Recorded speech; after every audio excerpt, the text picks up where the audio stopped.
Jóvenes, buenas tardes. Hoy vamos a platicar sobre lo que es tórax parte 1. Inspección, división regional y los tipos de tórax que existen. Semana 17 de contenidos. Siempre vamos a trabajar lo que es nuestros libros textos, Seidel y Acevedo. Seidel, capítulo 14, de la 283 a la 295. Acevedo, capítulo 15, de la 236 a la 250. ¿De acuerdo? Ok. Docentes encargados de la docencia, su servidor, la doctora Telma Hernández y la doctora Aura Arriola, que es la encargada del laboratorio. Muy bien. Entonces, empecemos con el tema. Inspección, observación. ¿Qué vamos a observar? ¿Qué vamos a inspeccionar? Entonces, tenemos que tener un orden para poder hacerlo. Bueno, ¿qué es lo que vamos a evaluar y cómo lo vamos a evaluar? Primero, forma. Recuérdense que no es lo mismo ver un tórax de un bebé, de una persona adulta, de un paciente que está en la pubertad a un paciente de la tercera edad. Es diferente. Amplitud. Cuando hablamos de amplitud, recuérdense que tenemos el tórax. Les voy a hacer aquí, tal vez voy a manchar un poquito. Esto es mi tórax, ¿sí? Esta es la parte anterior y esta es la parte posterior. Tengo un diámetro lateral, ¿sí? Y tengo un diámetro anteroposterior. Esta caja torácica tiene movimiento. Las costillas se unen a lo que es el esternón y a la columna vertebral, se unen en esta forma, pero cuando hay inspiración se mueven aumentando el diámetro anteroposterior y reduciendo el diámetro lateral. Cuando expiramos, el diámetro lateral se aumenta y el anteroposterior se reduce. Eso va a generar que la caja torácica tenga ritmo y tenga también una frecuencia respiratoria que se va a analizar cuando estemos hablando de palpación. También tenemos que observar lo que es actividad cardíaca. En pacientes delgados, si ustedes observan y lo ponen en lateral izquierdo, un paciente delgado, pueden ustedes ver en ese tipo de pacientes la actividad cardíaca por medio del punto de intensidad máximo del corazón, lo que es el choque de punta. Y aquí se los puse en amarillo. Es muy importante evaluar cuello. La relación de tórax y cuello es muy grande.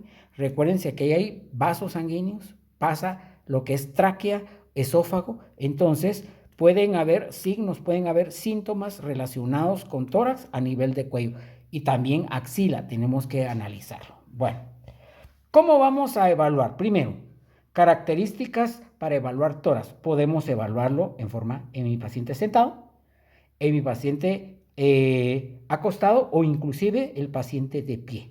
No importa, siempre y cuando manejemos las técnicas bien en cada una de ellas. ¿Qué es lo que vamos a analizar? Vamos a analizar lo que es el área precordial. El área precordial no es más que la silueta cardíaca que se proyecta en lo que es la parte anterior del tórax, ¿sí? Y lo vamos a evaluar cuando el paciente está en decúbito dorsal, acostadito. Le ponemos una almohada en la espalda para que los hombros caigan un poquito y la cabeza, el cuello extendido, ¿sí? Eso nos va a hacer que nos descubra bien lo que es el tórax y podamos observar bien el área precordial. Mamas. En palpación, mamas es importantísimo. Recuérdense que el cáncer número 1 en pacientitas es mama, en mujercitas es mama, ¿sí? No importa edad, es más frecuente en pacientes que ya de la tercera edad si quieren ustedes, pero se puede dar a cualquier edad. Entonces es importante cuando estamos evaluando tórax, evaluar también lo que es mama. ¿Qué tipo de tórax tenemos y qué características tiene? Normal. Un lactante. Yo no puedo comparar un tórax lactante con un paciente que está en la pubertad a unos 50 años, porque tienen características completamente diferentes.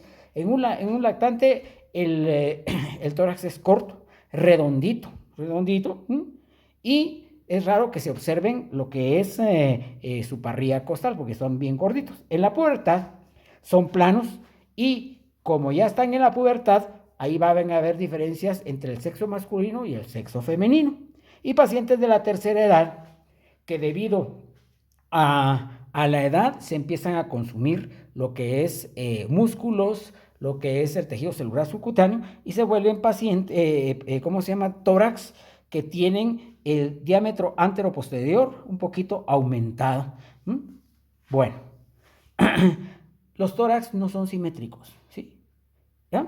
No son simétricos, son raros los que son simétricos.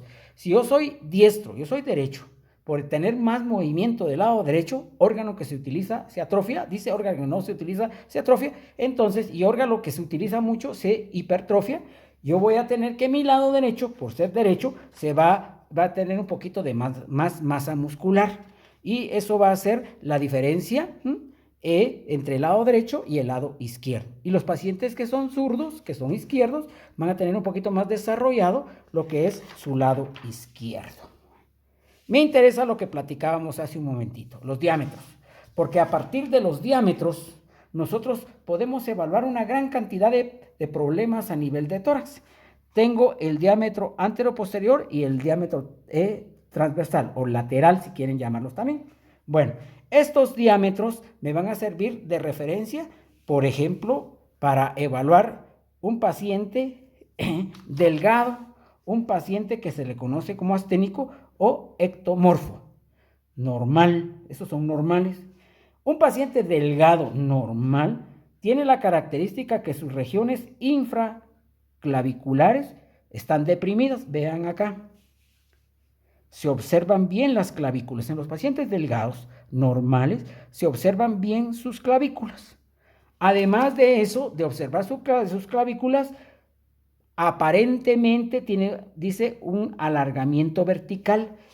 Esto se ve más largo, pero no es que esté más largo, no es que tenga más vértebras. Lo que pasa es la relación que existe entre el transverso y el diámetro vertical, el diámetro vertical es de que estos son más delgados. Por eso se aprecia, se ve como que fuera más largo, pero no es así. Es por las características de él desde el punto de vista físico.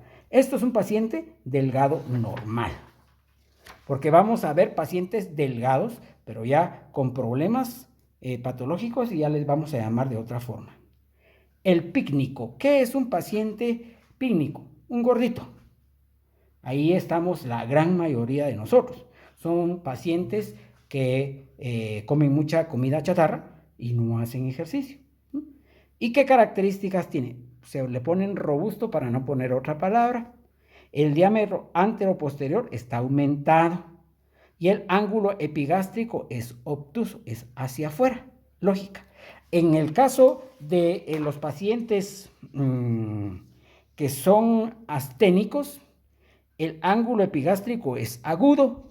En el caso de los pícnicos, el ángulo es obtuso. ¿De dónde sale? Ahorita van a ver eso. Bueno, entonces, el paciente gordito es un paciente pícnico normal. Un paciente gordo es paciente normal. Se los dejo para que ustedes analicen. Y un paciente con tórax muscular. Esto es lo que quisiéramos todos. Aquí hay más predominio de masa muscular que grasa. La relación entre el transverso y el anteroposterior es una relación adecuada y su ángulo epigástrico es recto. Y ahí pueden ustedes hacer la relación entre lo que es obtuso y lo que es agudo. Este paciente es un paciente que tiene una buena dieta y además de eso, este paciente hace ejercicio. Ahora hablemos ya de tórax que tienen algún tipo de problema, los tórax patológicos. El primero es un tórax que se le conoce como tórax paralítico. Este tórax paralítico también se le llama tísico. Son pacientes que tienen tórax muy delgados, pero ya estamos hablando del punto de vista patológico. Se conocen como pacientes que tienen tórax en expiración permanente, ¿sí? Aquí se ve que el diámetro anteroposterior está muy reducido y son característicos de los pacientes desnutridos. Enfermedades como tuberculosis pulmonar, como cáncer terminal, terminan en pacientes desnutridos y van a tener este tipo de tórax. Jovencitos, ustedes van a tener la oportunidad de ir al Hospital Rodolfo Robles y se van a dar cuenta que pacientes con tuberculosis crónica tienen este tipo de tórax. Luego pasamos a lo que es el enfisematoso, llamado tórax en tonel. ¿Por qué se le llama tórax en tonel? Porque vean ustedes los diámetros de su tórax. Esto es un tórax normal. El diámetro transverso es mayor que el anteroposterior. Pero en los pacientes con enfisema pulmonar, el diámetro anteroposterior tiene la misma longitud que el transverso y a veces hasta supera el diámetro anteroposterior al transverso. Estos pacientes tienen una dificultad respiratoria bien marcada y son característicos de los pacientes fumadores. Yo les puse en rojo y les agrandé la palabrita porque yo me he dado cuenta que en el primer año de medicina, segundo año de tercero, los estudiantes toman el cigarro como que fuera un juguete. Esto no es juguete. Estos pacientes son pacientes muy delicados. Recuérdense que los pacientes con COVID-19, fumadores, el porcentaje de muerte es muy alto. ¿Por qué? Porque hay lesiones a nivel de pulmón irreversible. ¿De acuerdo? ¿Y en qué consiste el enfisema? Es aire extraalveolar y hace de que el diámetro anteroposterior se aumente. Por eso se llama pacientes con expiración, con inspiración profunda, porque tienen el pulmón lleno de aire. Sifo es colítico. En el tórax pasa columna. Puede haber sifosis, puede haber escoliosis y puede haber lordosis. ¿De acuerdo? En este caso, esta paciente tiene escoliosis. La columna vertebral está ladeada hacia su lado derecho, su lado izquierdo. Esto ya lo tuvieron oportunidad ustedes de platicar. Y por supuesto, aquí hay un tipo de patología que tenemos que investigar. Otro tipo de tórax anormal es el pectum excavatum, también llamado infundibuliforme. ¿Qué características tiene? Bueno, este es un tórax normal. El pectum excavatum tiene la característica que a nivel external hay una pequeña depresión. Y aquí hay una situación de tipo congénita y pueden haber lesiones cardíacas o pulmonares también congénitas. Si yo tengo mi paciente que tiene un pectum excavatum, tengo que analizar sistema cardiorrespiratorio, hacerle todas sus pruebas, sus radiografías, ultrasonidos, etcétera, porque posiblemente vaya a tener alguna lesión mayor a ese nivel.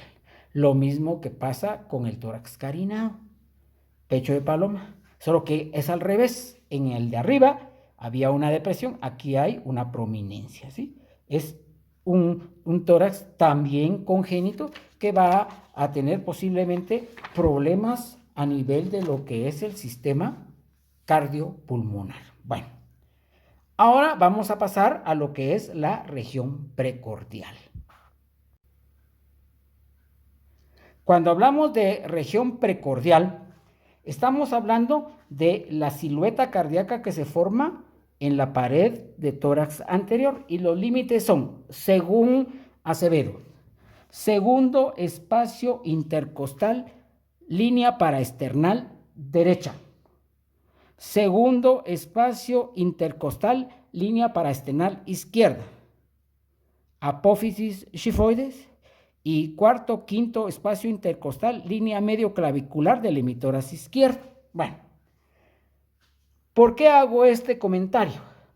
Recuérdense que la silueta cardíaca que se forma acá, la vamos a analizar cuando estamos percutiendo, pero me interesa mucho esto, porque si ustedes ven acá, dice borde superior del tercer cartílago costal derecho, a 1 centímetro del borde esternal. Estamos hablando del tercer cartílago. Y en Acevedo dice segundo espacio intercostal. Muy bien, analicémoslo acá. Este es primera costilla, segunda costilla y tercer costilla. Acevedo dice segundo espacio intercostal acá. Y nuestro libro que consultamos dice segunda costal. ¿sí? Segunda y tercera costal. Entonces, esto es muy relativo. Miren, jovencitos, yo me voy a basar más en Acevedo, que es un libro que está hecho aquí en Guatemala para Guatemala. Entonces, esto solo me sirve de referencia, ¿sí? No tengan pena. Si yo les voy a poner a ustedes en sus preguntas en el examen, según su libro de Acevedo. Y lo que yo pienso que está correcto es Acevedo. Segundo espacio intercostal, línea paraesternal del lado derecho. Segundo espacio intercostal, línea paraesternal izquierda. Apófisis xifoides y cuarto, quinto espacio intercostal, línea medio clavicular. Ahora, ¿por qué cuarto, quinto espacio intercostal? Porque recuérdense que aquí pasa el diafragma. Y el diafragma tiene movimiento. En inspiración baja y en expiración sube. Entonces, esto va a generar un poquito de movimiento. Por eso se habla de cuarto y quinto espacio intercostal. ¿De acuerdo? Otra cosa importante que no se nos debe de olvidar es que recuérdense que en medicina no todo está escrito. Hay autores que dicen una cosa, otros autores que dicen otra. Entonces, lo hago en relación a esto para no confundirlos, para que ustedes manejen lo que estamos trabajando en Acevedo. Bueno, ¿qué otros signos vamos a analizar? Bueno, choque de punta, lo que platicábamos acá. ¿Dónde está ubicado el choque de punta? Está ubicado entre el cuarto y quinto espacio intercostal, línea medio clavicular del hemitórax izquierdo. ¿De acuerdo? Esto pareciera como que fuera ouija. Bueno, no es eso. Es quinto espacio intercostal, línea medio clavicular, hemitórax izquierdo. Lo que pasa es que los médicos ya lo manejan de esta forma. Ustedes, por ejemplo, no dicen, ¿vos cómo te fue en bioquímica? ¿Vos cómo te fue en histología? Se me dice, ¿vos sí cómo te fue en histo? ¿Cómo te fue en bioqui? ¿Cómo te fue en anato? ¿Sí? Es característico del estudiante de medicina. Lo mismo pasa en el hospital, solo que en el hospital manejamos muchas siglas. Bueno, ¿qué es lo que vamos a observar? Si hay un levantamiento a nivel external, y cuando percutamos y cuando palpamos, vamos a evaluar lo que es el punto de intensidad máximo del corazón. Latidos cardíacos, si son visibles o no. En pacientes delgados normales, lo colocamos al paciente del lado derecho. Ese paciente se le puede ver lo que es el punto de intensidad máximo del corazón.